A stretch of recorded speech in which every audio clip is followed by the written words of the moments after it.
Hi everyone, welcome to today's Whiteboard Wisdom session. I'm Dr. Jordan Rigby, Assessment Director at Viewpoint Center.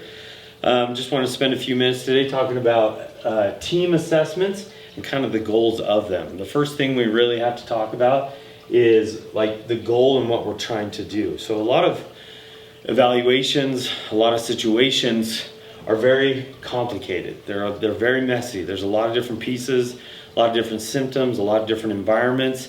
There's just a lot of different components to what's going on. And so the goal really is to take the complicated and organize it to the complex, not simplify it. We're not reducing anything or simplifying anything. We have to take into account all this stuff. But what we're doing is we're taking it from complicated to complex. And so one of the ways we can do that is through a team assessment.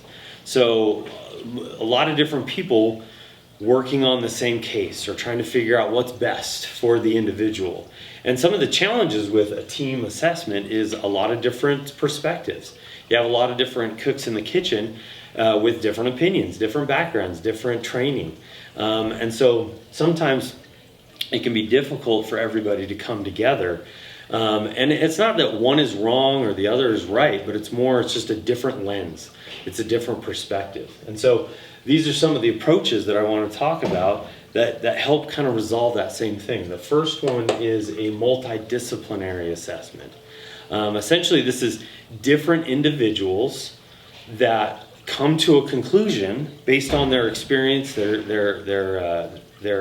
discipline, and they come together. So it's essentially collecting different pieces of information to help treatment plan and help figure out what's needed moving forward. This is a good approach when it is more complicated, when things are kind of coming from a lot of different angles. The next one is an interdisciplinary approach. This uses aspects of a multidisciplinary approach, but it's different in that a multidisciplinary approach, people come to the table essentially with their ideas, conclusions, recommendations. An interdisciplinary approach is where people are figuring things out together. Essentially, before they come to the table, the multidisciplinary team works together to figure out what's needed and what's recommended. This is where you synthesize information and talk about things as you go. And then the next one is the hybrid approach.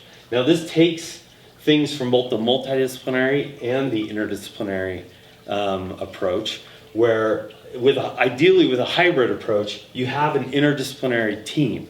You have people in-house that are talking, that are communicating, that are trying to figure out or arrive together. But then this team ideally is as big as possible, encompasses as many brains essentially as possible to figure out what's going on.